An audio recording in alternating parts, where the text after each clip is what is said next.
I want to welcome everyone to our speaker series event. We have a great speaker today, and before I introduce Beth, let me just mention a little bit about our speaker series generally. This is a one in a number of events that we're doing. On to assess kind of COVID impact on transit and mobility in Tennessee, and to educate all of ourselves about what's going on. We have some great speakers. I'm trying to I pulled up the list, but between now and December, we've got a host of events planned, and I hope you'll join us for it. And then culminating in December, uh, we'll be hearing from Faye DeMassimo, who's going to come talk to us about the mayor's transportation plan. And I'm sure a lot of people want to hear about that and have questions. So I hope you can, make sure you join us for that. It should be, all the speaker series should be great, including today. And so with that, let me introduce Beth. Beth is a director of Transportation for America. She is going to provide us today with a federal level perspective of transportation and the impacts of COVID, which is obviously really important right now. Previously she was at the U.S. Department of Transportation, where she served as the acting assistant secretary for transportation policy and the deputy assistant secretary for transportation policy. At DOT, Beth managed the Tiger Discretionary Grant Program, the Secretary's Livability Initiative, the development of the administration's Surface Transportation Authorization Proposal, and the implementation of MAP 21. Before her time at DOT, Beth worked for Senator Tom Carper as an advisor for transportation, trade, and labor policy, and as the policy director for Smart Growth America, and a legislative director for environmental policy at the Southern Governors Association. And she is in DC now, she told us, but she began her career there in the House of Representatives, working as a legislative assistant for Representative Ron Klink, and as a legislative director for Representative Brian Baird. So great experience, lots of knowledge. We're really thrilled that she's here today, and I think we're going to have a really interesting conversation. Just some logistics. I think Beth's going to present for 20 to 25 minutes, and then we'll have space for questions. And I think given the size of the group, it's fine to just go off of mute and ask your question. I think you could use the chat area, but given our group size, it'd probably be more effective to just ask the question. The standard disclaimer that I think you've all heard 1 million times since March, which is keep your self on mute while Beth is presenting. That would be helpful. Unless something really exciting and fun is going on in your work environment and you want to share it, that's always interesting as well. So with that, I think I'm going to turn it over to Beth. Beth, thanks for being here, and we look forward to chatting.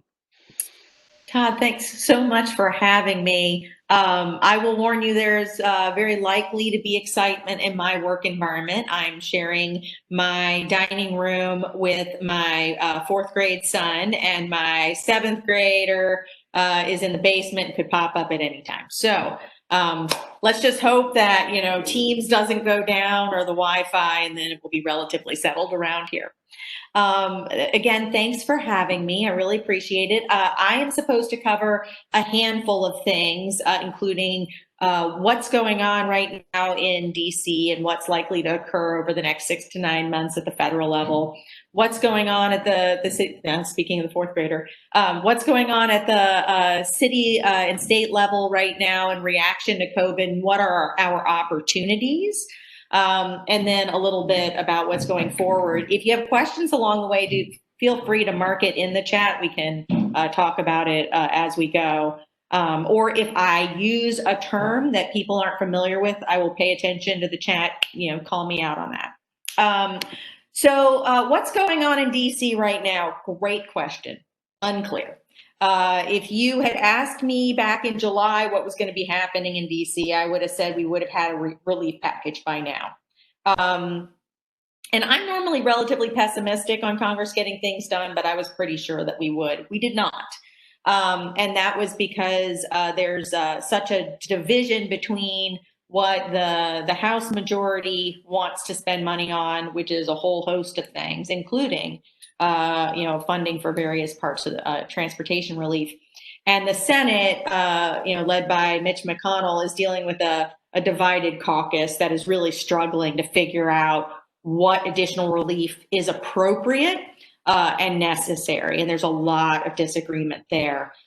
Recently, the Republicans in the Senate offered what they called a skinny proposal for further relief that would include a bunch of things, including some unemployment insurance, some funding for the Postal Service, some funding for small businesses, COVID testing, and schools, but a lot less than what the House offered, and nothing for transit or airlines or local governments or anything like that. The only thing Congress has to do before the election is extend current government programs. All funding runs out at the end of the fiscal year, which is on September 30th. And we've all expected that they would have to extend those programs. There was some hope that a relief package might be added to it. I don't think that's very likely. The most I could see them do is address one issue within the relief package if, for example, they decided just to do unemployment insurance or something like that. But they're not going to come to an agreement by September 30th, and they're not going to want to muck up the continuing resolution too much. So I'm expecting to see a 45 to 60-day continuing resolution for most government programs. We also have to deal with the fact that the Surface Transportation Program expires on the same day. And the discussion right now is of a year extension. There's some discussion about maybe making it just 6 months in order to keep the pressure up on Congress to do something quickly. As someone who is the chief staffer in the Senate on the transportation bill, I can tell you that unrealistic deadlines never put any pressure on anybody. They were just laughed off, and we just started talking immediately after they were passed on how long the next extension would be. So I think the conversation about a year extension to our transit and highway program, it makes sense and is the most likely to happen. There is some call for there to be some additional funding in that, basically some sort of boost of funding along with an extension to the highway and transit program. That's not going to happen.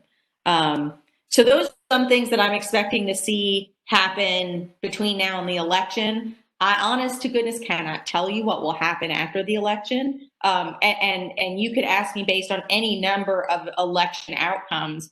I don't think anyone has any sense of whether or not Congress can get anything done in a lame duck session. They haven't recently. So I think it is as likely as not that a relief package and action on existing programs gets pushed off until a new Congress takes office in January, which is a long time to go without a relief package. Not saying there won't be a relief package. I'm saying it is quite possible there won't be. So there's going to be a lot of toing and froing without much output here in DC through the end of the year, and then any number of things can happen. We'll definitely get to work on a new transportation bill. I'll talk about that a little bit more in a second. There is a lot of expectation that there will be some sort of relief/stimulus bill in the new year. The chances of that are probably higher if there is if Biden were to win, but I don't know that it's impossible if Trump gets a second term. There's going to be a lot of desire to show some real action at the beginning of a new term, to kind of establish some momentum. I would expect it to be a smaller stimulus than what a Biden administration would push for, but there will be something, in my opinion. Or there will at least be an attempt for something.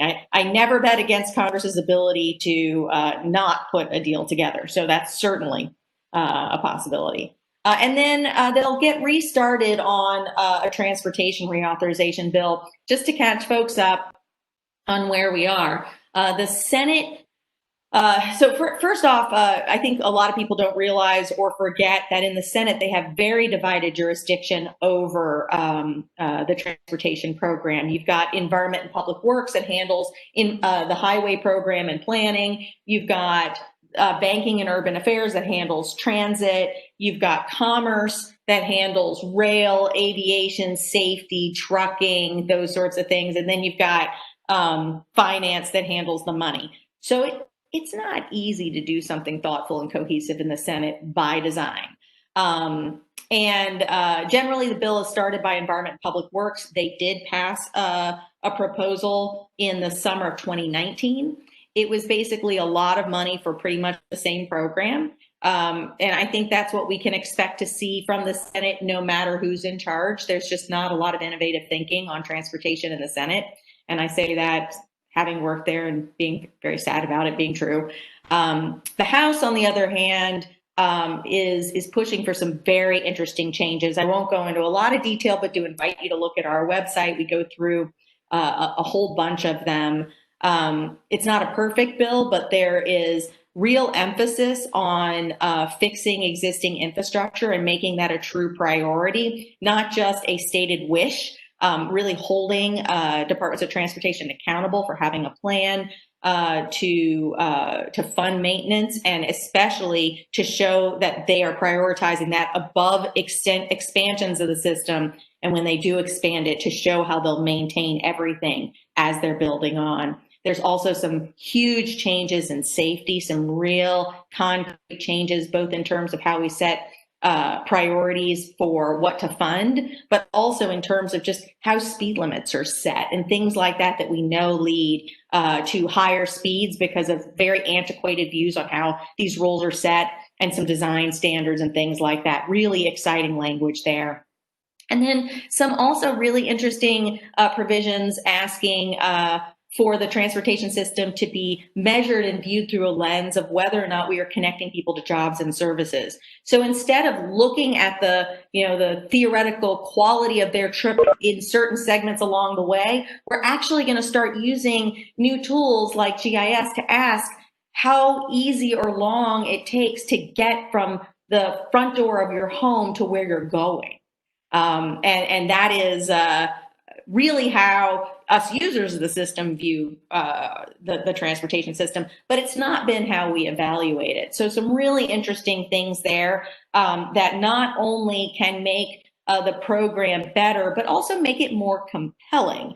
And one of the big problems that the Fed had for years is they're constantly complaining they need more funding, but they're just saying we just want more. We don't want to show our taxpayer we're going to do anything new or different or better with it. We just want more. And one of the reasons you see localities and states do much better when they go out and seek funding for transportation is they tend to be very specific about what will improve and what will change. And the feds have just thought that they can ask for money for the same old, a system that has really looked about the same since, you could argue, 1991 with Ice-T. You could really argue 1982.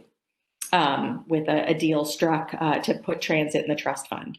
So having said that, I'd like to turn a little bit to what's going on the ground. One thing that I think is really important to point out is the federal program, while politicians like to position themselves as calling it a very restricted program, it's actually an incredibly permissive program. Most funds can be spent in a lot of different ways and is extremely flexible. And there are very few prohibitions. So no one really has to wait for the feds to force them to do better, though many jurisdictions do. And it's one of the reasons those of us that would like to see the system perform better go to the feds. It's easier to bring down that dictate from above. But we're working with a whole bunch of jurisdictions that are trying to make things better now without being told. And what's interesting is, while the COVID pandemic has been a true tragedy across the board, it's also spotlighted long-standing problems and made them much harder to ignore. And in doing so, it has given folks some permission to try new things. So kind of going through some of the challenges that have arisen in transportation from COVID, the one we talk about the most is the impacts to transit. First off, you got to travel in order to decide to take transit. And a lot of people, especially in giving up their commute, don't ever get to that question about how I will commute because I'm not commuting. Well, that has a major impact on transit, but it's had a major impact on our roads, which I'll get back to in a second. In terms of transit's funded through a number of things. One is through the fare box, which has been hit by massive decreases in ridership. It's also been hit by the fact that a lot of transit agencies have gone to free service in order to reduce any interaction between operators and their customers to keep social distancing. But we're also seeing sales tax get slaughtered, and that pays for a lot of transportation and transit in particular. We're also seeing some cities that get really strong support from their states, which in most times is a great help to have such a diversity of sources of funding. Well, now their states are in just as much budgetary problems and are also cutting back. So they're getting hit from multiple places. What's interesting is some of the systems that aren't being hit as hard now might be hit hard later. There are some jurisdictions that get funding for transit through a payroll tax or an income tax, and they're expecting their hit to come in 2021, possibly late 2021, at which point the rest of the country hopefully will have moved beyond a lot of this when their crisis hits. So that's an interesting problem and conundrum that they're facing. We're also seeing that the systems that are most hard hit are the ones that service a lot of choice riders. Those are the very big systems versus the ones that serve almost only transit dependent people. They've not seen a big hit to their ridership because when you're transit dependent, that certainly doesn't change in bad economic times.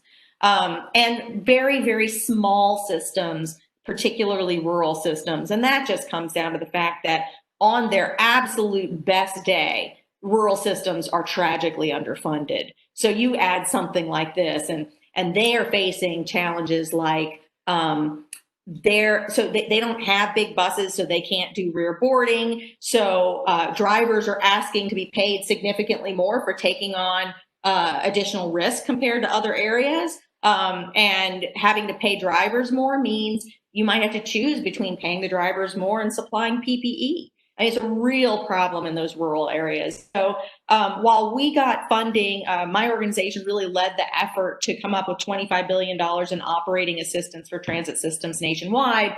We are seeking an additional $32 billion to get us through FY 2021.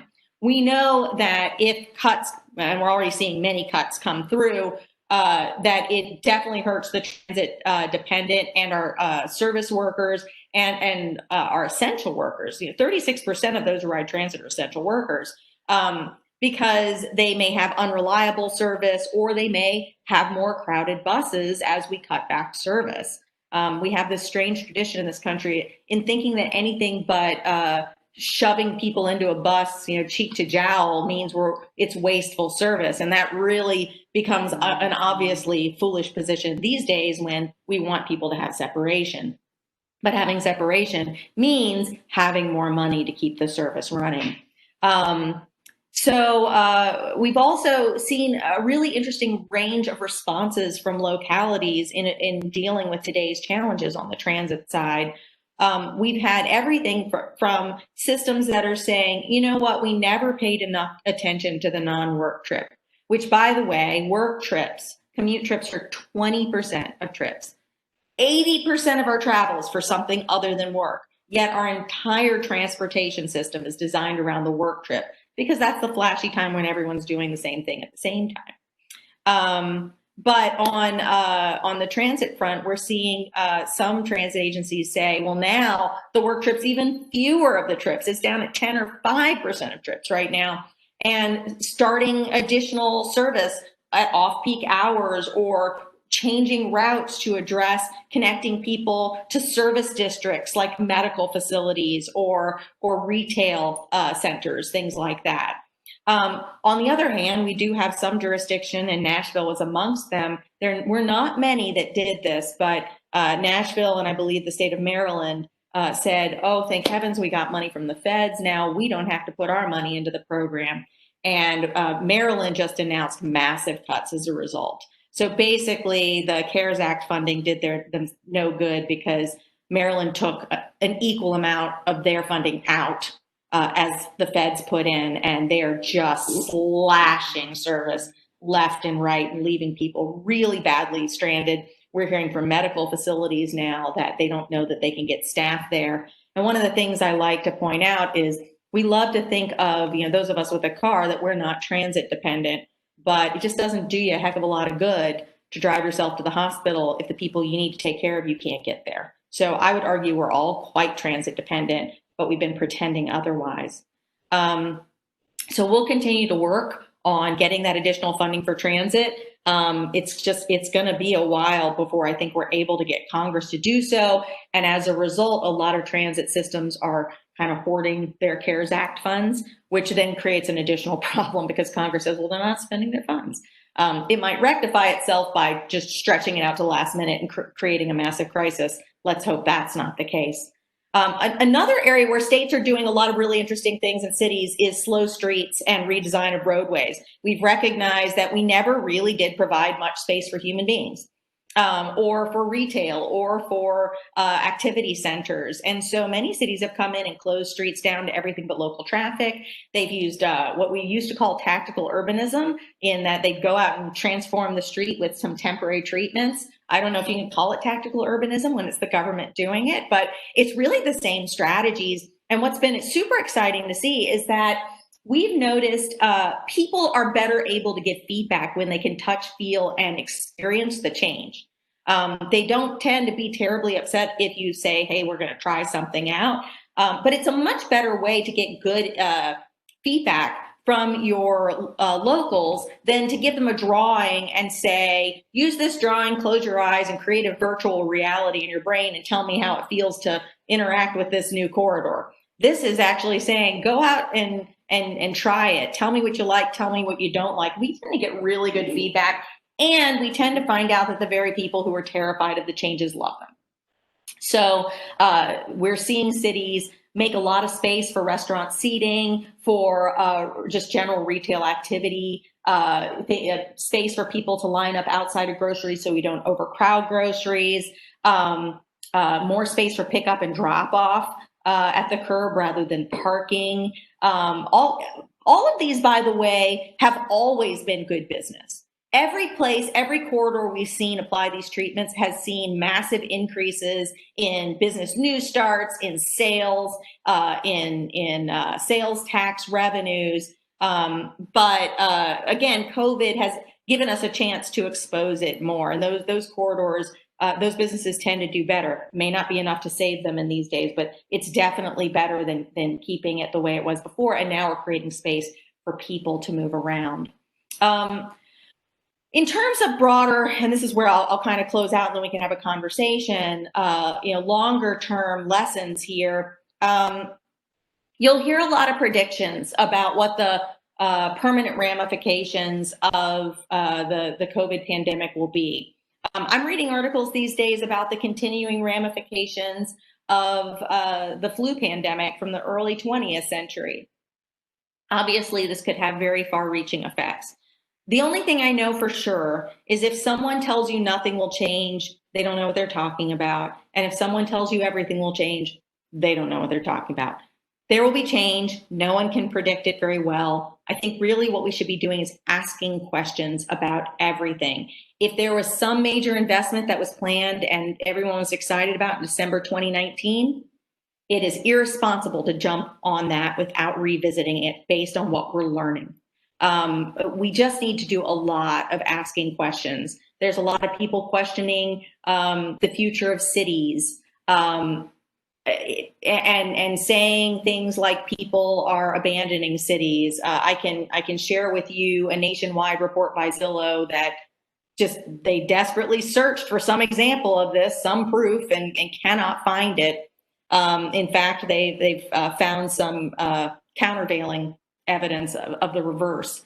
But people are saying it. I think we just need to watch what happens. But we can learn from this ways to make the community more accommodating to their people's need to travel for something other than just work, for creating a great place to be if you're not, when you're at home, and those corridors that are good for business where people can mill about and get to them, because that's a space that's good to be in.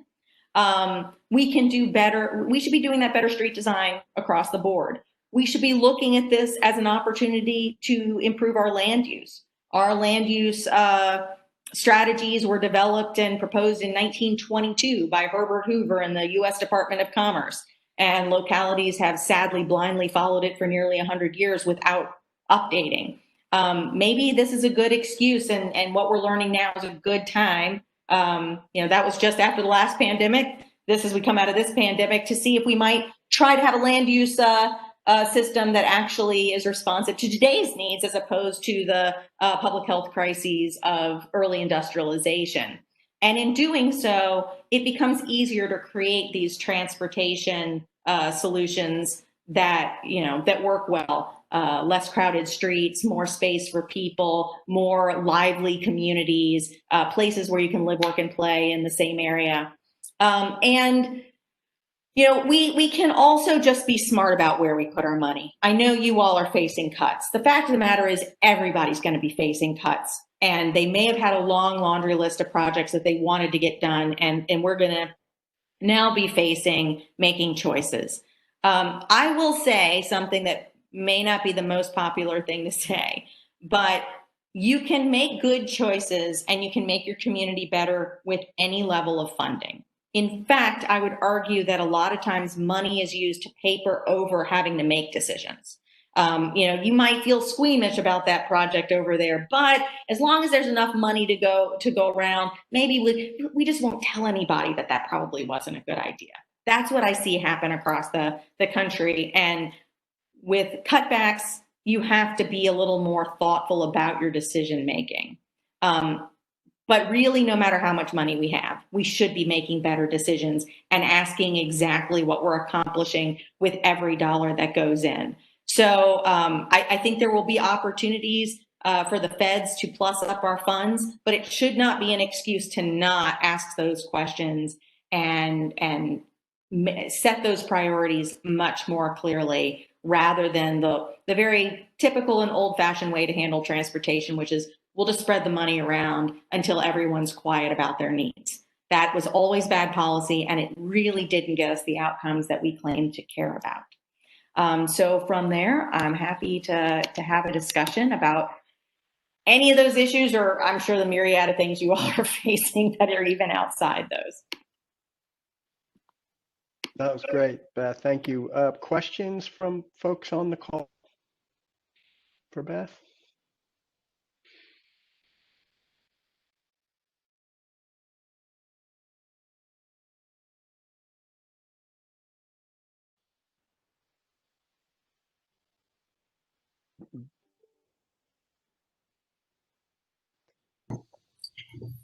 We had told Beth a little bit about the release of the transportation plan here in Metro about 2 weeks ago or so, and an emphasis on some back to basics in terms of sidewalks and intersections and traffic management and like that. Beth, do you have any comments or any thoughts that you could share with us? And maybe people have only read a Tennessean article on it and like that, but some of the best kind of back to basics planning that you've seen, and your thoughts on that as foundation for higher order transit, which admittedly has been more what moving forward and the business community has been calling for, is higher order, urgency, big, like that. Thoughts on that? Yeah, so my father's an industrial engineer, and but by the time I realized what that actually is, I'd already made some of my career choices. But I think I have a very similar style of thinking, which is look at the system and see where we can squeeze more efficiency out of it. I apply it to transportation. He applies it to more factory settings, having worked for places like Kaiser Aluminum. But what I find, and what he has always found, and you can see it in the studies, is we only ask ourselves those questions when we run out of money.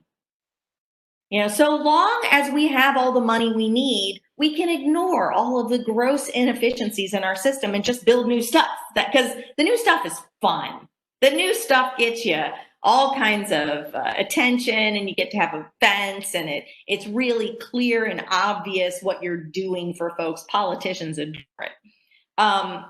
But there is a certain part of us that should be relatively offended by how little energy goes into just simple things like retiming the lights. I mean, the fact that almost every corridor in America could get more capacity by just changing the timing of the lights. I mean, there's a part of me as a good governance person who thinks we should just cut funding to everything until everyone does it. I mean, shame on us that it takes this sort of event to do what should be automatic base level work. But we can take advantage of this and not only look to do some of that, but maybe to say, how do we build this into all of our work? Because what we could do so much more. Maybe there's some expansion, some capacity enhancement that was needed, but maybe less of it is needed because we do some of that base level good operation. And then rather than have the 10 projects in line behind it wait longer because your project's so much bigger because we didn't do the baseline work, now other projects can get funded too. So, it is a good opportunity to ask, what are those base level things that we haven't been doing? How do we do it and then how do we do it as a matter of course so that we never have to wait for a massive, economy destroying pandemic to ask those questions? The real beauty of it politically is you can show the public your good stewardship of the dollar and how much you're getting out of little bits of funding. And then when you come back to them and say, I need more of your funding to do something big, you have established credibility that you're not just wanting to do big things because they're fun and press worthy. You want to do these things because you have done all you can at that local level or at that fundamental level. And now it's time for a real investment. And while most people are not engineers and they may not understand exactly the mathematics that goes into some of these projects and how they're developed and how they're considered, every single person who has ever driven on our roads can tell you about some grossly foolish corridor where the lights are a mess. And so I just think that this is a great opportunity to prove to our taxpayer that we can do the work that we're supposed to do well and build up their confidence to then get into those bigger investments. Other questions for Beth? Beth, one thing I have a question on is I'm sure you're aware of sort of the issue of dedicated funding in Nashville and the lack of it. That's something that we talk about and have stated is important at moving forward a lot. I've struggled with being able to have a quick way to articulate for somebody who's not steeped in these issues the impact of some dedicated funding can have on federal funding, if any. Like is a magnifier. Is there a way you can quickly give me an easy way to explain that to someone? Not that I fully understand it, but I think it's hard also to articulate in just casual conversations. Yeah, I think it's a really good point, Todd, and I think it's important that folks raise this issue.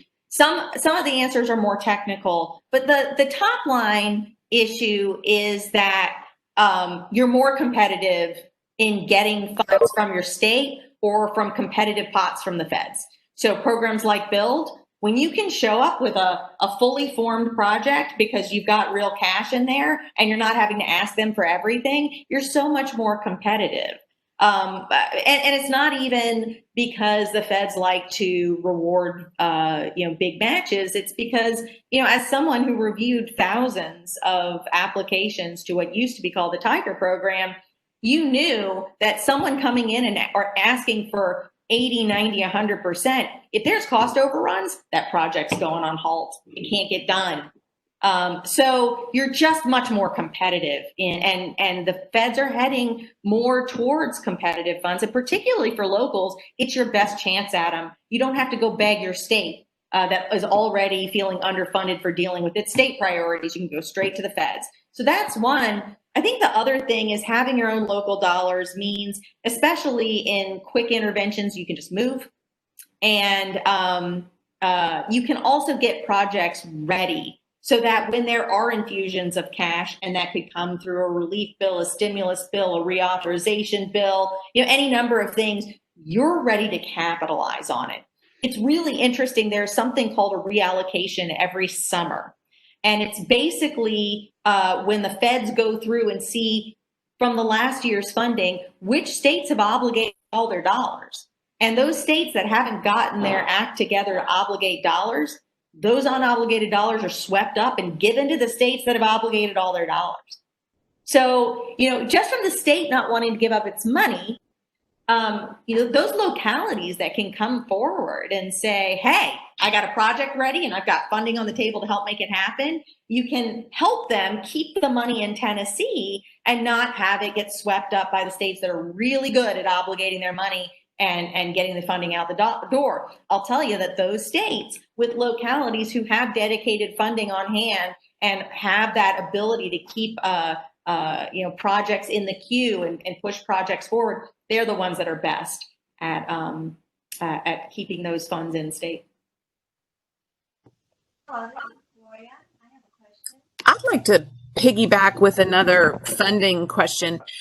Jennifer, I think Gloria was. Oh, Gloria, I'm so sorry. We couldn't hear her really well, but Gloria, you might want to. It was hard to hear you. Okay, can you hear me better now? Yes. Yeah. I'm sorry, I moved the mic. I have a question, and mine is more granular in that I represent a portion of the city.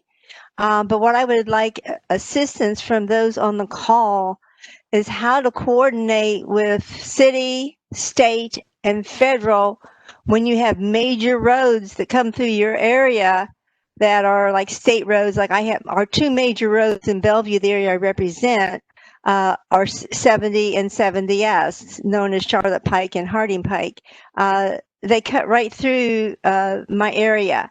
But because of the fact that the city does traffic lights, the state has the road, we can't clean up the roads because it's state. So I kind of get in this vicious circle trying to get things done.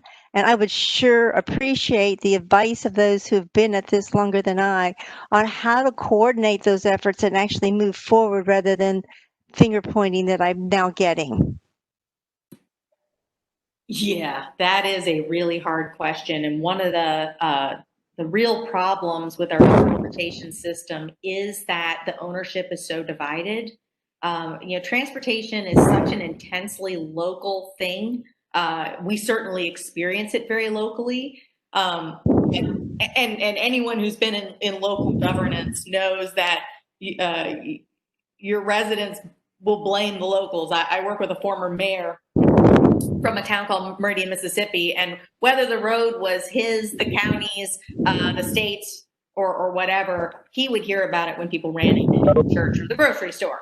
It's a really interesting challenge. It's also an interesting challenge because what the locals may want for it and what the state may want for it are often very different things. So I will say this. Really, nobody's very good at this. This is a challenge I hear in every single state, in every single region. The best thing that I have seen is recognizing that in transportation, the state is king, not the feds. The feds are overseers. And in fact, anytime you hear your state DOT say, well, federal, blah, blah, blah, blah, blah, I would want to see where it is written. I find one of the biggest things I did when I was at USDOT was straighten out those disagreements where the state was often blaming the feds for something that they didn't know how to do, didn't really want to do, didn't understand, or a lot of times they thought there was a federal restriction that was really their own restriction. So I would really push back on any time they claim the feds are standing in your way, and then work with the state, recognizing that you're going to need them to really be full cooperative partners in getting something done. Because the way Congress has set up our transportation program, they have almost unfettered control over how to operate the transportation system, particularly when it comes to highways and roadways. Okay, thank you. Because this is, as I say, as a major thing in my area. And I'm almost having to put a moratorium on any zoning changes on one of the roads because it's already dangerous. And so I have kind of the conflict of people who want to sell their property, but they can't get out of it what they want because I cannot in good faith say yes to that change because it's going to put another 30 cars on the road or 60 cars on the road that is already dangerous. Well, if you do run into conversations with folks where you're hearing that the feds won't allow something, I do hope you feel free to reach out to me, because I can probably ferret out how much of that is based on some nugget of truth and how much of it is garbage. Very rarely is it fully true. Thank you. Gloria, I'm happy to chat with you offline too. I'm not sure that the chamber has any different contacts than you do, but I'm happy to brainstorm on it. Contacts at the state. So I'll give you a call. Thank you. I so appreciate that. Yeah. Beth, I had another funding question. We had understood that in this new transportation plan, lots of potential funding sources, including a conversation about, we'll eventually need dedicated funding. But one of the things that was coming up was kind of private sector investment and what that could look like. And I was wondering if you could speak to any private sector investment models that you were seeing pre-COVID, during COVID, that you think we should be aware about that won't necessarily completely strike fear in the heart of businesses here in Middle Tennessee. What are you hearing or seeing? So that's a really good question. I would say most of what I'm going to say is pre-COVID. I think a lot of things are on hold because of the current crisis. So I actually think saying private sector investment is misleading. There is no private funding out there full of that comes from philanthropy. It's not that kind of investment. There are investors looking to profit off of investments, and that can be applied to transportation. As a replacement of public funds, that's a questionable decision because they have to profit. So if it was going to cost $1 billion of public funds, it's going to cost $1 billion plus an 8 to 12% margin for a business to invest. And that's not saying that they're evil or taking advantage. That's their job, is to invest and make money for the people whose money they're investing. Now, where it is very handy is when you're trying to accelerate a project and keep its cost lower by not having to wait a long time to build up public funds. That can be a really helpful tool if you just have to do the math on it. So, if you only have to wait 2 years to get your funding to make that big mega project happen, I would ask whether or not the cost goes up at the same rate as the profit margin you'll have to pay to the private investor. But if you're going to have to wait 10 years, it's probably worth paying that premium to move up the date and get the project done at today's cost rather than waiting. So that's kind of the decision you're making. You're thinking like an investor too. The other time I would say partnering the public sector, private sector is a really good idea is when you're doing something you don't regularly do. So I generally find it questionable when states are contracting out a project that the same kind of project they're doing dozens of times every single year. But when they're doing something that's rare for them, it makes a lot of sense. A good example, I got two examples. One is the Gold Line transit project in Los Angeles that headed out to Pasadena, I think. The Gold Line, when it came up, it was a big project. And what LA Transit quickly realized is what we do every day is operate and maintain transit. What we don't do very often, and really, kind of once a generation, is build some massive new line. So we're no experts in constructing transit. We're experts in operating transit. So they did a public-private partnership to deliver the project, to build the project, and then the project was returned to them. They didn't contract out what they do every day, the operations. They brought it back into their system for operating. That is a very savvy way to partner with the private sector. Another example is in Virginia, where they implemented a congestion pricing system on I-95, and they're now doing on I-66, where there's a private company that handles variable tolling based on how much congestion there is on the roadway. And that's not something that the state either had any experience in, nor did they think it made sense to develop a whole section of their agency in order to manage that in the future. So they contracted out for that service as well. And that's been very successful for them. They've also gotten great efficiencies, seen much better throughput and traffic flows due to that, and just really some eye-popping improvements in terms of travel time savings that no expansion, no matter how much you spend on it, has any chance of ever delivering. In like that congestion pricing, Beth, Mm-hmm.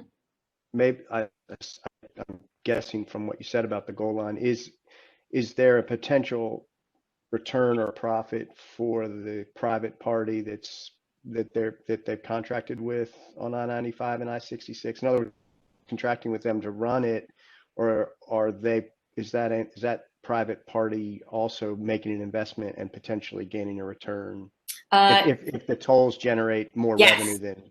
Yes, anytime you work with private industry, if they're not making money, they're folding. So they will make money, and they will make substantial money at it.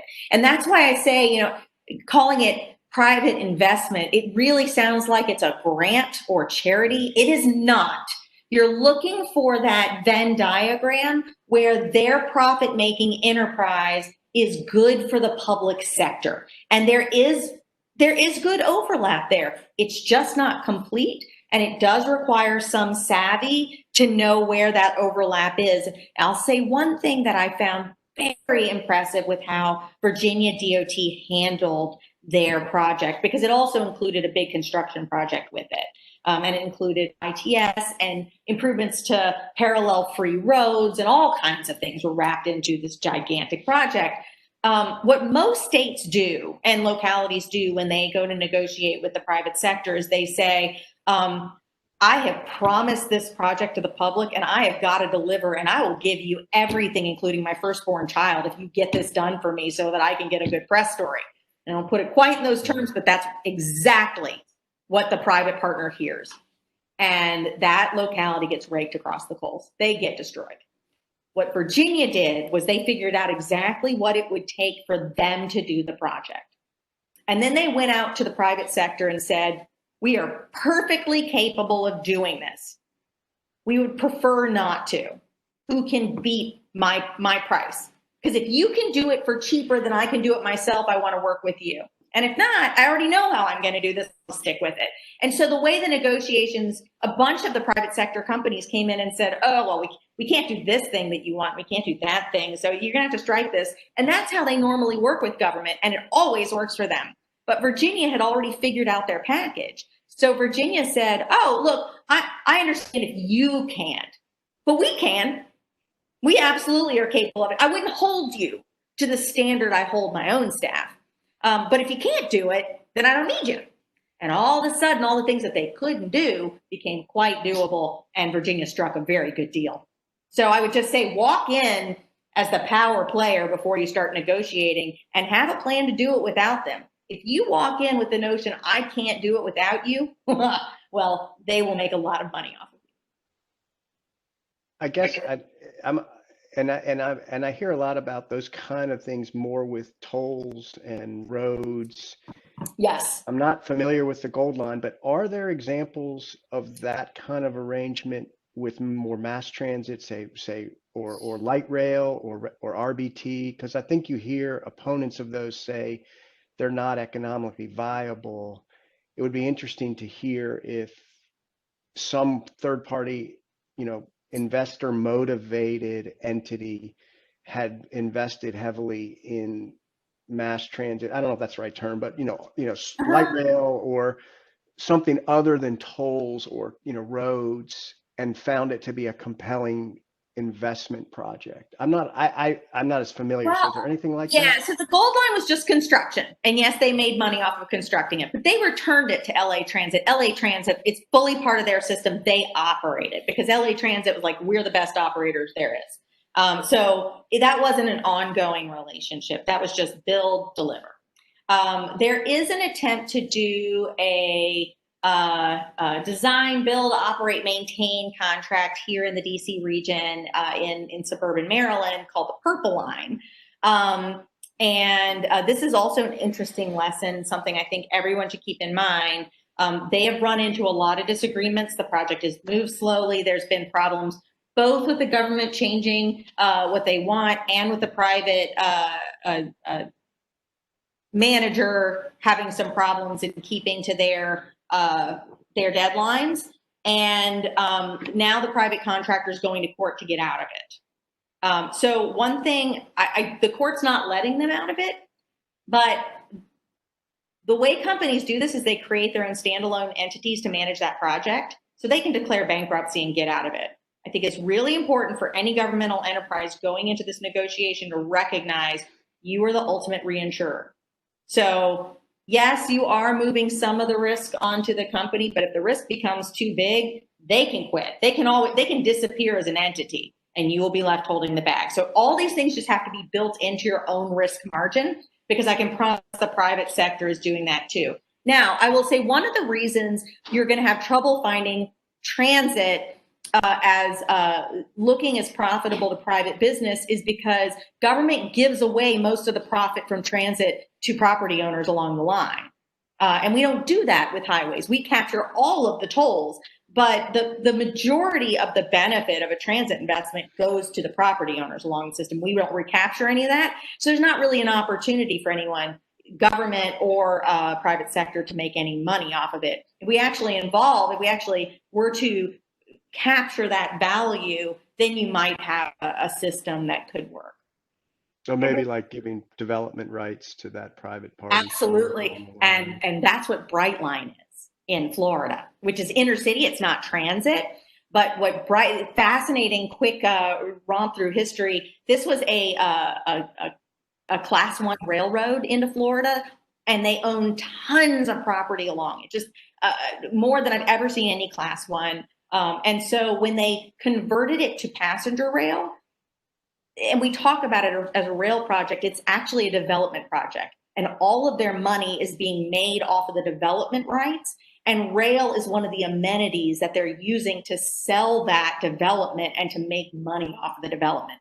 That's how to think about transit. Roadways don't work that way, especially highways devalue the property along the side, except for maybe big box stores and things like that. But no one wants to live next door to a massive highway. And when highways cut through, you see all the adjacent land suffers, because that's just not a pleasant place to be.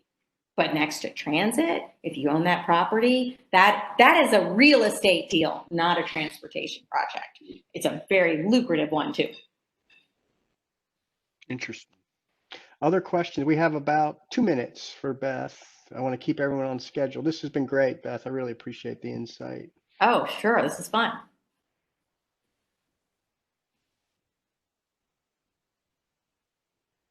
Okay. Anything? I think that then we'll wrap up a minute early. I'll just remind everyone to keep tuning into our speaker series. Beth, I can't thank you enough. appreciate your insight and your generosity with your time. It was fantastic. If we can ever somehow return the favor in any way, let us know. But or even if it's just, showing you around Nashville sometime, we'd be glad to. So. I look forward to that opportunity. The one thing I do ask in return is you keep me up to speed in what's going on locally, because most of my best ideas come out of experience at the local level. So I just put our website in the chat. I invite you all to follow our analysis of what's going on across the country and in DC. And again, please do send your local stories my way. We can profile them, and like I said, we can learn from them. We will. We'll do it. Thank you, everybody. I hope you have a great rest of the day. Good to see you all.